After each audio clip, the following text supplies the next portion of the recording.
Triangle of Sadness. This is the Palme D'or winner of 2022 from Ruben Östlund, who is a director that I recommend looking up. Some of his work is very fascinating and it's very kind of like socio-political. I recommend looking at his stuff. And this one is kind of just like interesting, where I was like, I gotta see what this is, right? It won the Palme d'Or, so I'm like, of course I gotta see what this is, but I went in with tempered expectations because I haven't been like the biggest fan of his career, but it is all like these very interesting films and doing like some really cool ideas to present. But this one kind of piqued my interest. The trailer was very interesting. The idea of this kind of male model who is kind of trying to find his place in the world, figure out his like stance in a relationship, goes on this cruise that his girlfriend influencer was able to get them, and then you see kind of how like the machinations of their relationship works, and that kind of stuff excites me because I really like that type of like storytelling where it's like, we're going to tell you what society is and you're going to listen to it. Like, I think it's very fun. This is a really good movie. Everything about it I think worked perfectly. There's certain moments in here that I think really play a good tune in today's climate, and they talk about stuff. It is a political movie. It's like this idea of like social dynamics and social dilemmas and how you figure out to build things in a society and where you go and whose role plays what and how to martyr, how to do all these different things. It's very fascinating in that aspect. Something that will appeal to a lot of audiences that are willing to commit to that. Again, it's one of those things where you could show this to a lot of different people. They'll all come away with a different experience, but the real like message of this film is just like, society is inherently going to go to those who want power. Society is kind of built upon like getting the power, holding on to it, and what you have to do to maintain that, whether it's like a matriarch, a patriarch, anything like that. It's like an anti-communist, anti-capitalist kind of story where it's just making fun of all aspects of society in this very deadpan satirical way. I would hearken this to something like Armando Iannucci, who's a creator I'm a huge fan of. I've loved all of his works. If his works like Veep and Avenue 5 and The Death of Stalin are like a 5-course meal that you get at like a McDonald's, this is like going to a really fancy dinner and just having a nice big salmon dinner in front of you with a glass of wine. Just something you can really chew on that takes more than just stuffing a Big Mac in your face. You know, that's what this feels like. It's the same type of humor, slowed down, letting you digest things in these big ways, and just having a story play out so methodically with really no impact to anything. And I really appreciate it for that aspect. The entire story is just telling something to you. It's not letting you just like, okay, you're going to resonate, you're going to have this think piece, you're going to move on. It's just like, okay, here it is, there you go, you got it, okay, next thing, deal with that too. It does give you time to digest, but it's also like, we have other stuff for you to digest, so don't sit on that too long. It's a very fascinating thing. There's a lot about this that surprised me. I think just like the actual like narrative was something that went in ways I wasn't expecting. When it became like this big kind of like political identity, that was really compelling. I wasn't expecting it to be like so enthralled with like that idea of like power and control, but I was on board with what it was telling us. That was really fun to see.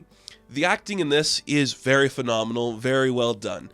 Harris Dickinson is kind of our lead in like the beginning of this film. He is this young male model who has a lot of interesting ideas about like ideas of relationships and what like a man should do in a relationship, what a woman should do, and trying to find like the equality in that. His character is more in depth than his character has more like depth than I think you'd be expecting for that kind of a role. He's really playing like against type of like the dumb male model where he's actually thinking about things and trying to explore like his purpose, but also knowing what his like role is in those kind of societies. I like to see that. Charlbi Dean, who is the young actress who passed away after the filming of this very recently, she passed away in the past couple of months. I like her character a lot. Again, it's kind of like the other side of the coin when it comes to Harris's character, where she is like exploring what her role is in the new society.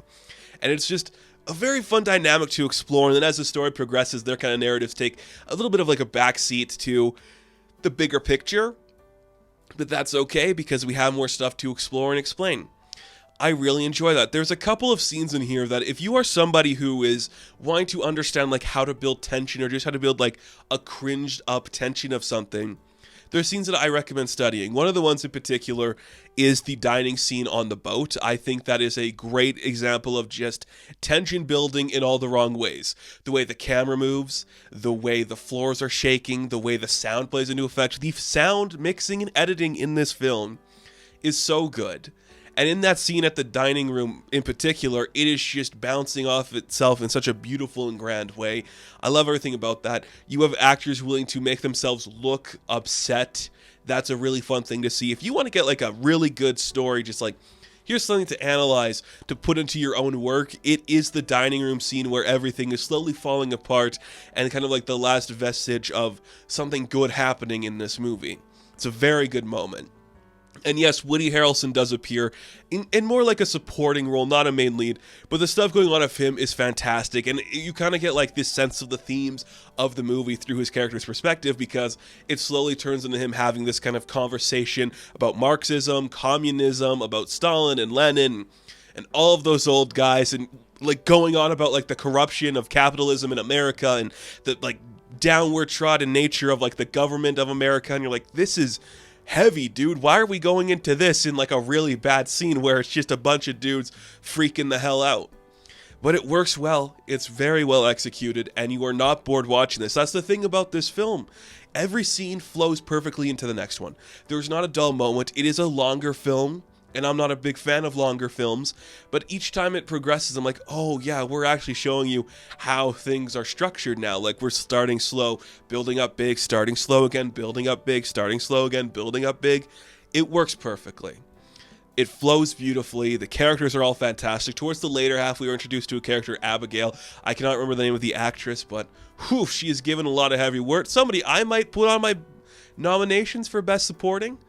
Very fascinating. It's such a beautiful structure of like the downfall of society, the rebuilding of society, the roles we play in that, all through this really weird like satirical lens that is like an expensive cruise ship. It's very anti-capitalism, anti-rich people, and you just see that. And look, I have a sister who has shown me episodes of Below Deck, which is a show about rich people on just like boats you can rent and do shit there.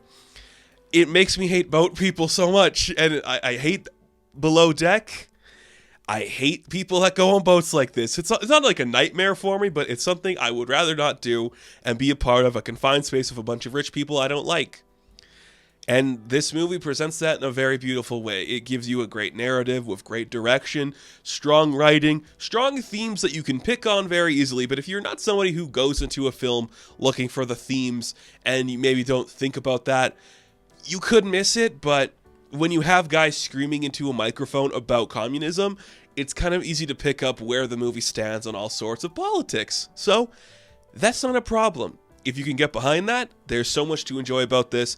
A bunch of talented actors who are probably going to find other roles to suit what they can do, because there was not a dull moment with any of the casting, not a dull moment on screen. Triangle of Sadness surprised me more than I was expecting. I understand, and I can stand behind the fact that this thing won the Palme D'or, because it deserved it.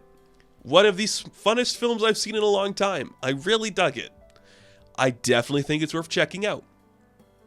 So, Triangle of Sadness, I am going to give an 8 out of 10. Now, thank you guys for watching this review. Be sure to like and subscribe to the channel. As always, you can check me out on Instagram, TikTok, and Twitter. And as always, I will catch you in the next one. Have fun. Stay safe. Good luck.